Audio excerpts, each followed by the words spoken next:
Spark academy என் இனிய தேசம் 78வது சொந்த நாளை கொண்டாடி கொண்டிருக்கும் என்னுடைய பாரத தேசத்தை நினைப்பதற்கு ஒரு அருமையான வாய்ப்பை கொடுத்திருக்கின்றீர்கள். மிகவும் நன்றி. ரொம்ப மகிழ்ச்சியாக இருக்கின்றது.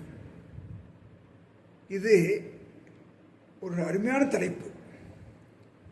உலகத்திலே கிட்டத்தட்ட 200 நாடுகளுக்கு மேல் உரிமை பெற்ற நாடுகளாக இருக்கின்றன.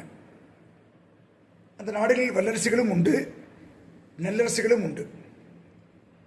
வல்லரசுகளை விட நல்லரசுகள் தான் மிக முக்கியம் இந்த காலத்திற்கு. அப்பேற்பட்ட நாடுதான் என் இனிய பாரத நாடு. யாரிடம் சண்டைக்கு செல்வதில்லை, வந்த சண்டையும் விடுவதில்லை.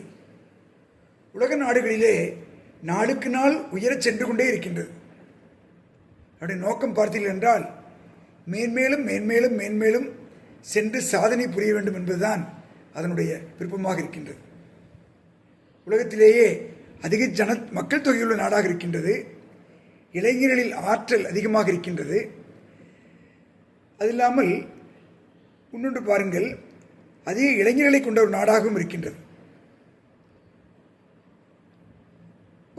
ஒரு மக்களாட்சி என்ற முறையை, மாண்பை கட்டிக்காத்து வருகின்றது. எத்தனையோ சோதனைகள், சுற்றிலும் எதிரிகள், ஆனால் கூட மக்களாட்சி என்கின்ற அந்த மகத்துவத்தை அது என்றும் இழப்பதற்கு தயாராக இல்லை. இந்த நாட்டில் கூட நம்முடைய முன்னோர்கள் ஒற்றுமை இன்மையாலும் சுயநல மிகுதியாலும் இருந்த பொழுது வெள்ளைக்காரர்கள் நம்முடைய நாட்டை பிடித்துக் கொண்டார்கள். மிக வேதனையான ஒரு காலகட்டம் அது. அந்த கிட்டத்தட்ட ஒரு 250 ஆண்டுகள் அவர்கள் ஆண்டார்கள். எத்தனையோ துயரங்களை தந்தார்கள். நம்மிடம் ஒற்றுமை இல்லை. ஏனென்றால் நம்ம அதிகமாக ஜனத்தொகை இருப்பதால் ஒரு பக்கத்தில் உள்ள கருத்துகள் மற்றொரு பக்கம் செல்ல முடியவில்லை என்றால் ஒருங்கிணைந்து அவர்கள் அந்த அந்த சுதந்திரத்தை நிலைநிறுத்திக் கொள்ள முடியவில்லை. அந்த ஆங்கிலேயர்களை வரவிடாமல் செய்ய முடியவில்லை.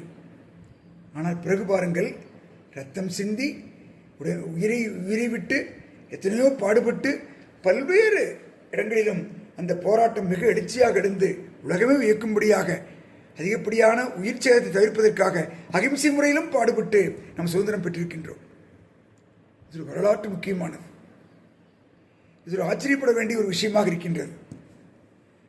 இவ்வளவு பெரிய நாட்டில் கத்தியின்றி ரத்தமின்றி ஒரு யுத்தம் நடத்தி ஒரு சுதந்திரம் வாங்கியது என்பது நமக்கு ஆச்சரியமாக இருக்கின்றது. இது எல்லா நாடுகளிலும் சாத்தியமில்லை. எத்தனையோ வெளிநாடுகளில் எவ்வளவு குரூரமான கோடிக்கணக்கான மக்கள் உயிரிழந்திருக்கின்றார்கள்.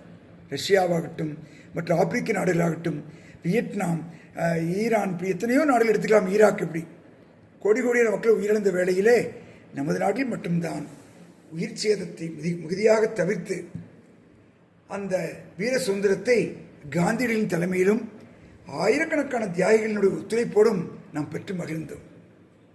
எனவே அந்த பெற்ற சுதந்திரத்தை நாம் பேணி பாதுகாக்க வேண்டும். இந்த உலகரங்கிலே ஒரு வல்லரசான நிலைமைக்கு போய்கொண்டிருக்கின்றோம். நம்முடைய இந்திய நாடு நல்ல அரணான பாதுகாப்பு இருக்கின்றது. கல்வித்துறையை முன்னுக்கு வந்து கொண்டிருக்கின்றோம். அறிவியலில் சாதனை செய்து சந்திராயனை அனுப்பி சந்திரன் மண்டலத்தை எட்டிவிட்டோம். சூரியனுக்கு கூட ஆதித்யா என்ற விண்கலத்தை அனுப்பியிருக்கின்றோம். பல்வேறு கண்டுபிடிப்புகள், இலக்கிய மேதைகள், ஆன்மீக சொற்பொழிவுகள் என்று எத்தனையோ கலைகளினுடைய பிறப்பிடமாக இயற்கை வித்தியாசமான அத்தனை அழகு மிகுந்த காட்சிகளை கொடுக்கக்கூடிய அற்புதமான நாடுதான் நம்முடைய பாரத நாடு. பாரத நாடு பழம்பெரும் நாடு, நீரதன் புதல்வர் என் நினைவகற்றாதீர் என்ற பாரதியின் வரிகளோடு இந்த வாய்ப்புக்கு நன்றி தெரிவித்துக் கொண்டு என்னுடைய உரையை முடித்துக் கொள்கின்றேன். கேட்ட காதுகளுக்கு நன்றி. ஸ்பார்க் அகாடமிக்கு மீண்டும் நன்றி தெரிவித்துக் கொள்கின்றேன். முனைவர் சுவா பழனிசாமி, ஈரோட்டிலிருந்து. வணக்கம், வணக்கம், வணக்கம்.